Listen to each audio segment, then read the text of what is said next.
ndo mpinzani ambaye Yanga alifufukia hapo. Okay. Baada ya vipigo viwili kwa Azam na Tabora United akaenda kucheza michezo ya kimataifa akafungwa na Al Hilal Omdurman. Walianza kujipatia Yanga kwenye mchezo dhidi ya Namungo. Of course ni mchezo mwingine ambao jua kwa sasa hivi Young Africans focus yao kubwa imebaki kwenye hizi domestic cups. Wanashiriki ligi kuu sasa hivi. Ukiangalia kimpa faida Simba ya kushinda mchezo wake kesho dhidi ya KMC, tofauti wa alama na kwa ni alama moja. Ukiweka pembeni mchezo wa dabi, na maana kwamba kwa namna yote ile Young Africans yakiangusha alama katika mchezo wote sasa hivi ambao anakwenda kucheza kabla tu ya huo mchezo wa dabi ambao bado umekuwa una kizungumkuti, na maana kwamba anajiweka nafasi yake ya kutetea ubingwa rehani. Na sioni pia hiyo nafasi kwa Young Africans. Kitakachotokea ni kwamba ndio ile football mara nyingi imekuwa inaadhibu maneno ambayo tunazungumza sisi. Unaweza kuzungumza ile kaenda hivi baadaye mpira ukatokea hivi.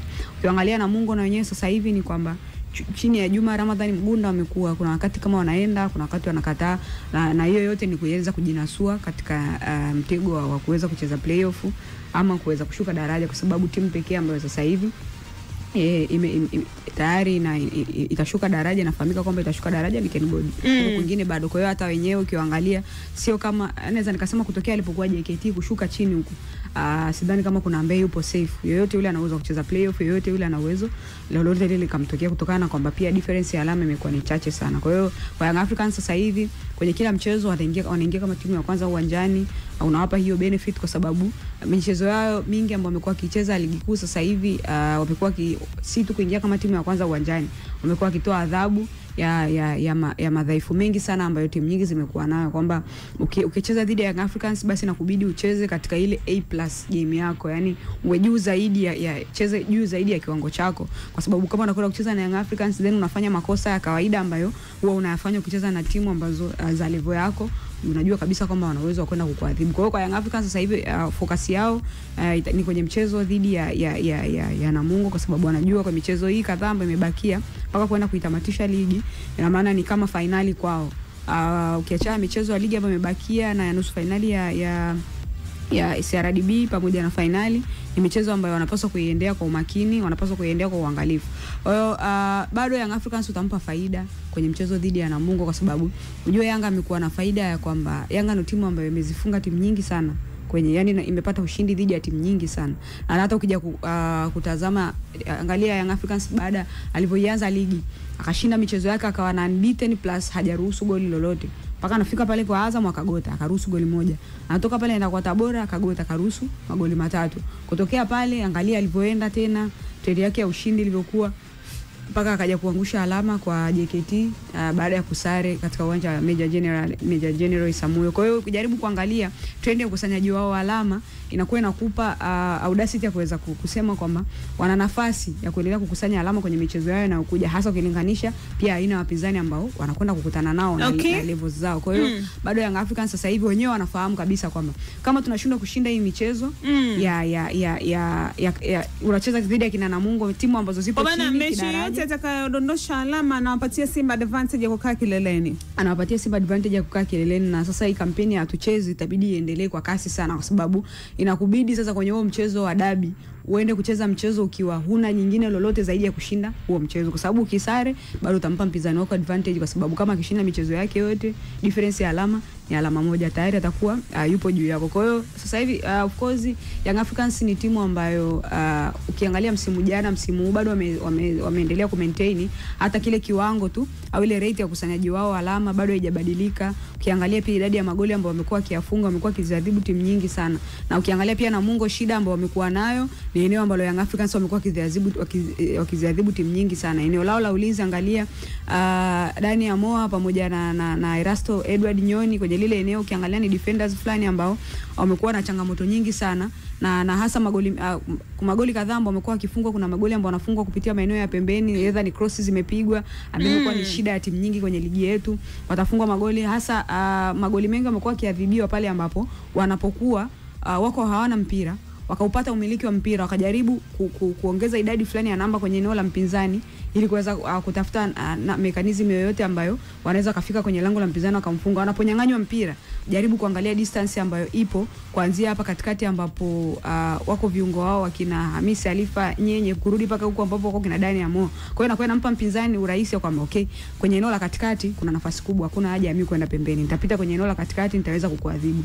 Plus hata the way ambavyo wamekuwa wakipoteza mipira katika maeneo ambayo ni maeneo hatarishi. Kwa hiyo unakwenda kucheza unapokwenda kucheza dhidi ya Young Africans na kubidi ujaribu kwamba kwenye ile makosa ambayo unakuwa unayafanya basi ujaribu kuyapunguza haya makosa, kwa sababu unakwenda kucheza na mpinzani ambaye unajua kwenye hilo eneo ana uwezo wa kukuadhibu kutokana na makosa ambayo hayo umekuwa ukiyafanya. Kwa hiyo still advantage nitampa Young Africans kwenye hii michezo yake, kwa sababu kama atakuwa ataweza kuangusha alama kwenye mchezo wote huu, basi inabidi sasa aanze kucheza michezo miwili. Acheze mchezo wake plus amuombe tena aanze kuomba dua kwa mpinzani wake aweze kuangusha alama, kitu ambacho sasa hivi ana nafasi, inabidi achinde michezo yake yani no way. Na Imani, mara ya mwisho wananchi kuingia dimbani ilikuwa katika michuano ya Muungano Cup kule visiwani Zanzibar.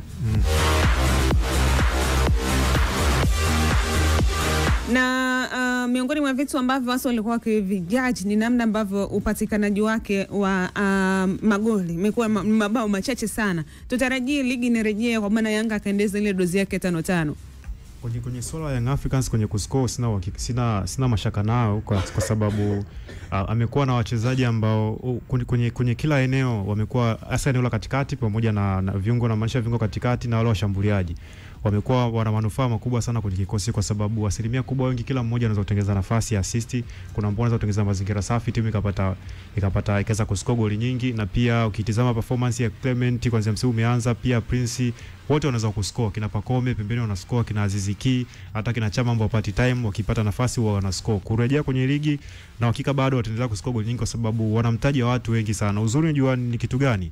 Young Africans kwenye misimu miwili mitatu, mimi bado naamini wana timu bora sana kwa sababu ya performance yao. Licha kwa kwenye msimu huu ninachokiona ni kwamba ninaweza nikawalaumu msimu huu ni kwamba ni wao wenyewe, kwa sababu haiwezekani ligi inaanza mwanzo walikuwa wameanza vizuri. Unajua msimu ulivyoisha msimu uliopita ule, msimu huu kwenye karatasi kila mtu alikuwa Young Africans ataendeleza baba yake ule, lakini msimu umekuja mpya.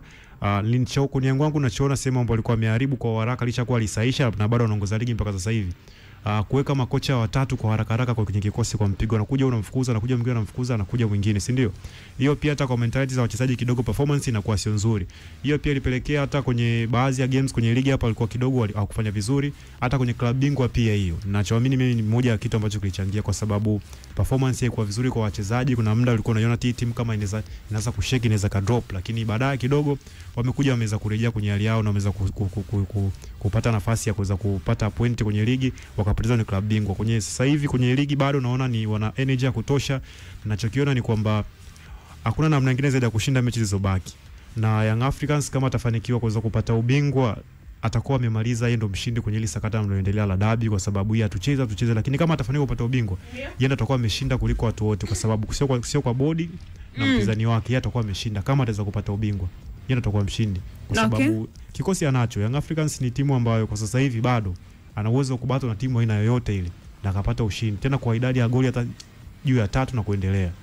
Sawa, ni kusema kile ambacho kipo hivi sasa ndani ya kikosi cha wananchi, na umemsikia hapo Ali Shabani Kamwe, meneja wa habari na mawasiliano kikosi hiko, akiweza kuelezea mechi yao ya tarehe 13 ambako atakwenda kuikabili klabu ya soka ya Wawadi wa Kusini Namungo katika uwanja KMC Complex Dar es Salaam.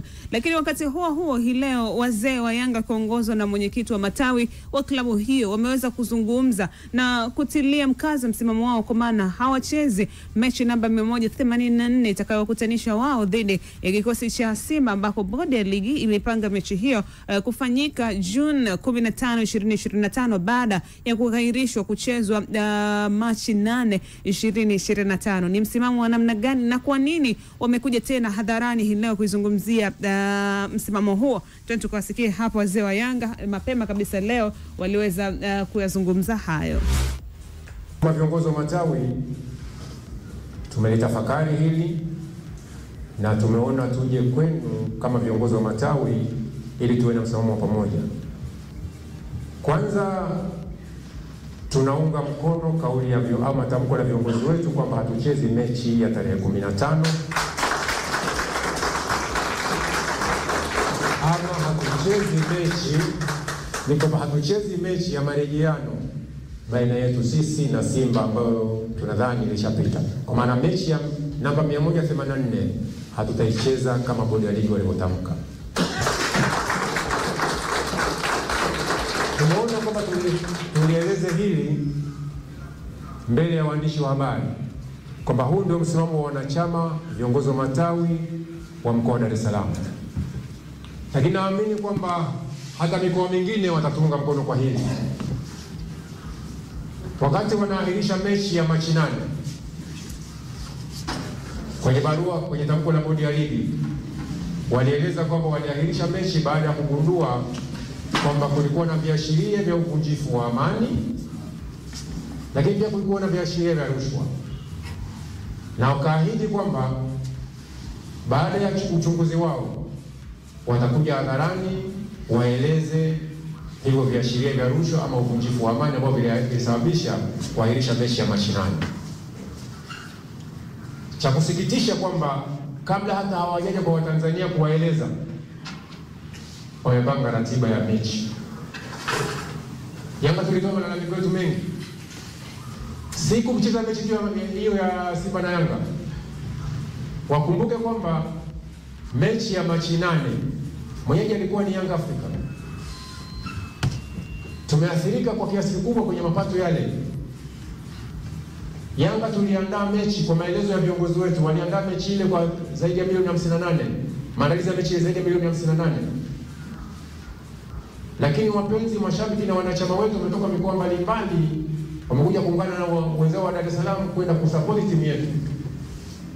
Kwa maelezo ambao waliotoa wao wenyewe bodi ya ligi, mpaka mechi inafikia kuahirishwa, zaidi ya mashabiki 40,000 walikuwa washakata tiketi.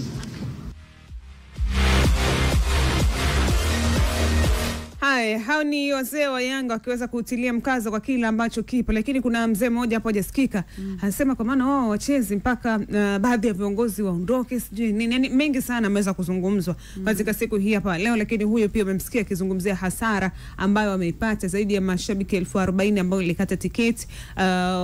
Hivi zile hazijarudishwa? Hazijarudishwa. Sasa taarifa yoyote ambayo tumepata. Ela za viingilio huwa anachukua nani?